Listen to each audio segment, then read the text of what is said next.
Chapitre 1. Un réveil ensoleillé. La découverte matinale d'un os pas comme les autres. La scène s'ouvre sur un matin ensoleillé. Duchesse et Largo sont dans leur panier, s'étirant après un sommeil réparateur. La chambre est chaleureuse et accueillante, avec des jouets éparpillés ici et là. Un matin radieux s'éveille sur la petite maison de Duchesse et Largo, deux amis inséparables aux aventures extraordinaires. Duchesse, excitée, saute hors du panier. Largo, plus calme, la suit de près. Ah, quelle belle journée, Largo! J'ai hâte de voir ce que nous réserve l'aventure aujourd'hui. Chaque jour est une nouvelle aventure, Duchesse. Qui sait ce que nous allons découvrir? Ils sortent dans le jardin. Duchesse remarque quelque chose qui brille sous un buisson. Oh, regarde, Largo! Qu'est-ce que ça peut bien être? Elle se précipite et déterre un os brillant. Largo la rejoint, intriguée. Cela semble spécial, Duchesse. On dirait qu'il brille de mille feux. C'est l'os le plus étrange que j'ai jamais vu. Tu penses qu'il est magique? Peut-être bien. Nous devrions l'explorer davantage. Ils observent l'os avec curiosité et émerveillement. Et c'est ainsi que commence notre histoire, avec la découverte d'un os pas comme les autres, un os qui allait emmener nos deux amis dans une aventure inoubliable. Chapitre 2. Le premier souhait. L'émerveillement et les premiers pas dans la magie.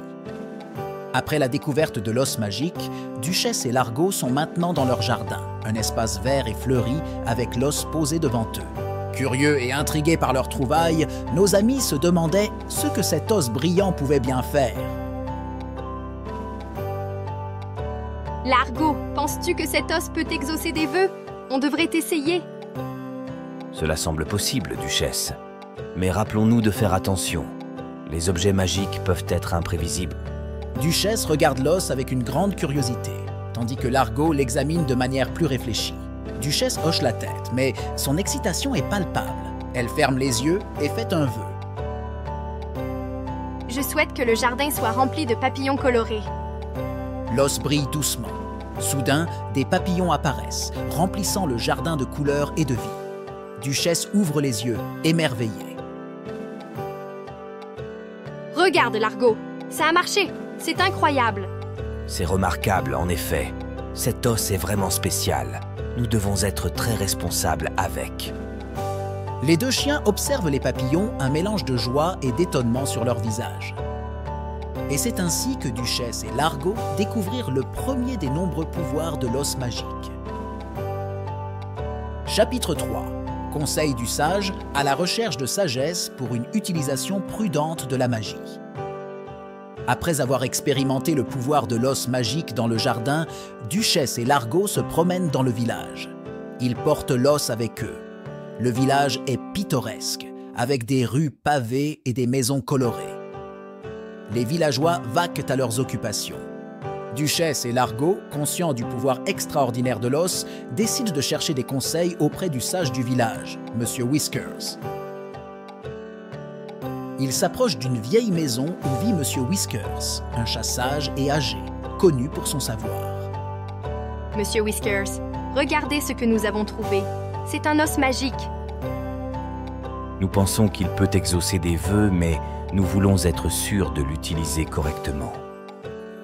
Monsieur Whiskers, un chat gris et élégant, les regarde avec intérêt. Il examine l'os, puis les regarde avec sérieux. Ah, je vois. Cet os est en effet spécial. Mais souvenez-vous, la magie doit être utilisée avec sagesse et prudence. Ne laissez pas l'euphorie du pouvoir vous égarer. Que devrions-nous faire, Monsieur Whiskers? Utilisez-le pour faire le bien. Aidez les autres, mais soyez toujours conscients des conséquences de vos souhaits. Duchesse et Largo écoutent attentivement, prenant les paroles de Monsieur Whiskers à cœur. Nous utiliserons l'os pour aider le village. Merci pour vos conseils, Monsieur Whiskers. Monsieur Whiskers les regarde partir avec un air pensif, espérant qu'ils suivront le chemin de la sagesse. Avec les conseils du sage Monsieur Whiskers en tête, Duchesse et Largo étaient prêts à explorer davantage les possibilités de l'os magique, déterminés à l'utiliser pour le bien. Chapitre 4. Les fleurs de Madame Petunia. Un souhait bien intentionné et ses conséquences inattendues. Duchesse et Largo se promènent dans le village avec l'os magique. Ils cherchent une occasion de faire une bonne action. Ils rencontrent Madame Pétunia, une vieille dame qui a du mal à entretenir son jardin. Duchesse et Largo, désormais déterminés à utiliser l'os pour de bonnes actions, trouvèrent rapidement l'occasion de mettre leur plan à exécution. Oh, ce jardin devient trop difficile pour moi. J'aimerais pouvoir voir ces fleurs s'épanouir une dernière fois. Duchesse regarde Largo avec excitation. Largo, c'est notre chance de l'aider. Oui, mais souviens-toi des conseils de Monsieur Whiskers. Soyons prudents. Duchesse, pleine de bonne intention, utilise l'os magique. Je souhaite que le jardin de Madame Pétunia soit le plus beau du village. Le jardin de Madame Pétunia se transforme, se remplissant de fleurs colorées et luxuriantes. Madame Pétunia est ébahie et joyeuse. Oh mes chers, c'est magnifique. Comment puis-je vous remercier? Duchesse et Largo sont heureux, mais ils remarquent que les jardins des voisins semblent moins éclatants en comparaison. Duchesse, regarde autour. Les autres jardins, ils ont perdu leur éclat.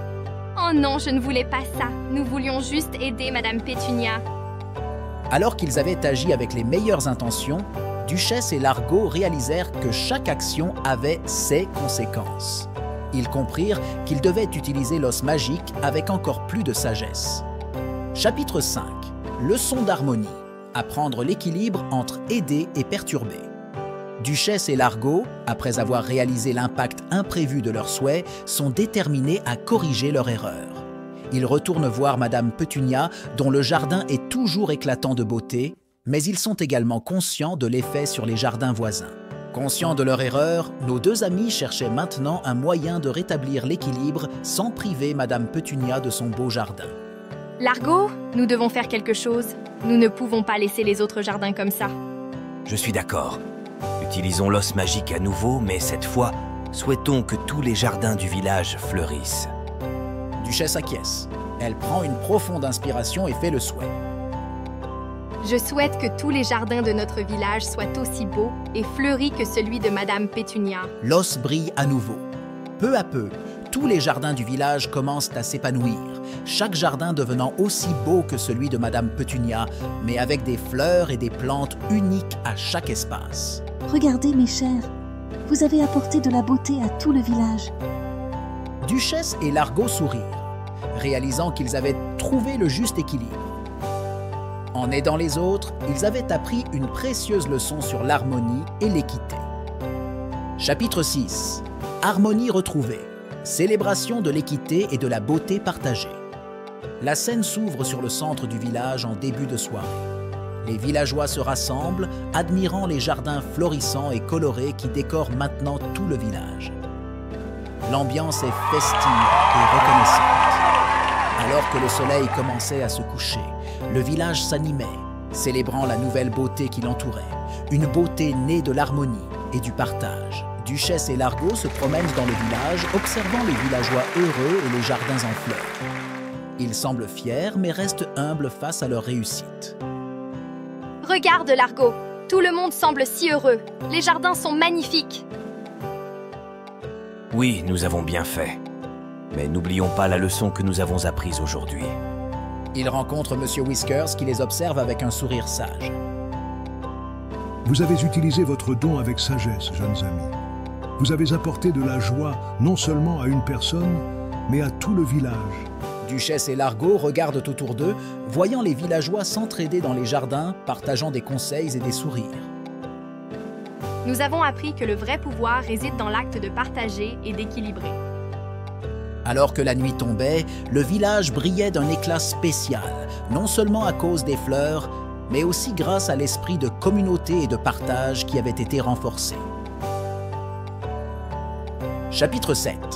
Retour au foyer et douce nuit. Fin d'une journée riche en aventures et leçons de vie.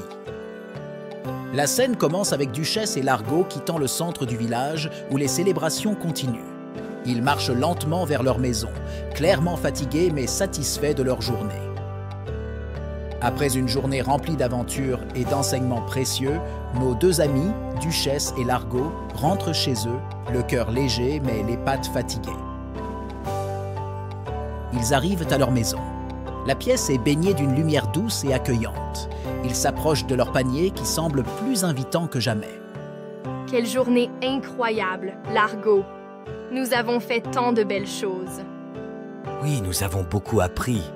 Et je suis sûr que demain nous réserve encore plus d'aventures. Ils se blottissent dans leur panier, se rapprochant l'un de l'autre pour partager la chaleur et le confort. Bonne nuit, Largo. Merci d'être à mes côtés. Bonne nuit, Duchesse. Ensemble, nous pouvons faire face à n'importe quelle... Et tandis que la lune montait haut dans le ciel nocturne, Duchesse et Largo s'endormaient, rêvant aux 1001 aventures qui les attendaient. Car chaque jour est une nouvelle page dans l'histoire de la vie, une histoire d'amitié, de courage et d'apprentissage. Duchesse et Largo, les deux toutous amis pour la vie, toujours joyeux, toujours remplis de folie. Ils courent dans le parc, ils chassent les papillons. Duchesse et Largo, c'est une belle chanson. Duchesse et Largo.